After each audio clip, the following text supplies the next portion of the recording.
जय मैथिल जय मिथिला। मीता झा बजै छी। हमर प्रणाम लिअ सब कियो आर अहाँ अपन आशीर्वाद सब कियो बना कऽ राखू।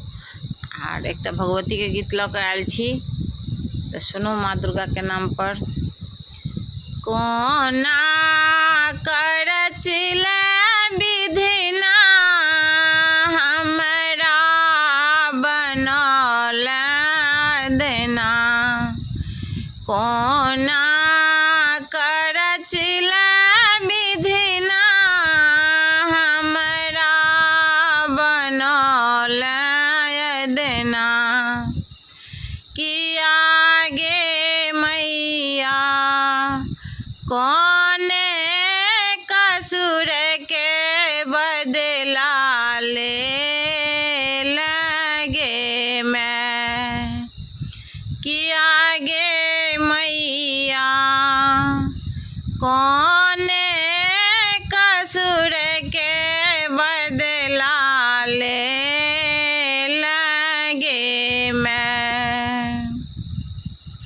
हे कोना ही सुखक बतिया सबटा लिखल ही विपतिया, हे कोना ही सुखक बतिया सबटा लिखल ही विपतिया, किया गे मैया कौनत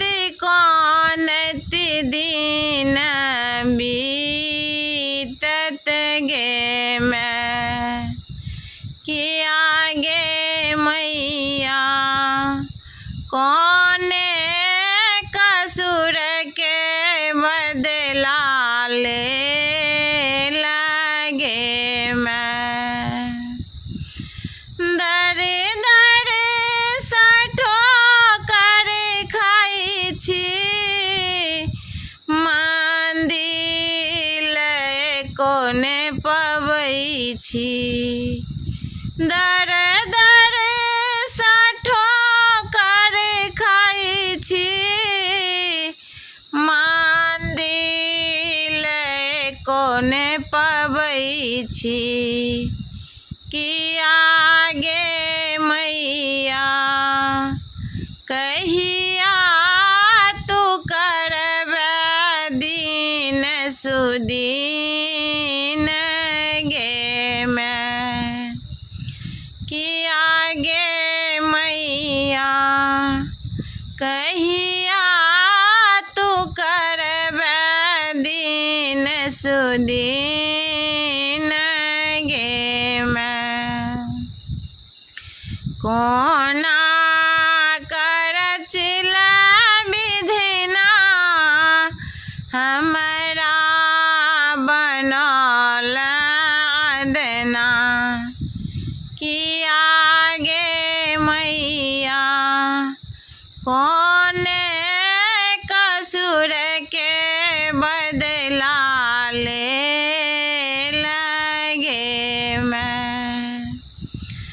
अलियाऊ में हारल थाकल तोहरा सिवा नहीं दोसर, एलियाऊ में हारल थाकल तोहरा सिवा नहीं दोसर, किया गे मैया जीवन के लियो तोहरो नाम गे मैं, किया गे मैया जीवन के लियो तोहरो नाम गे मैं।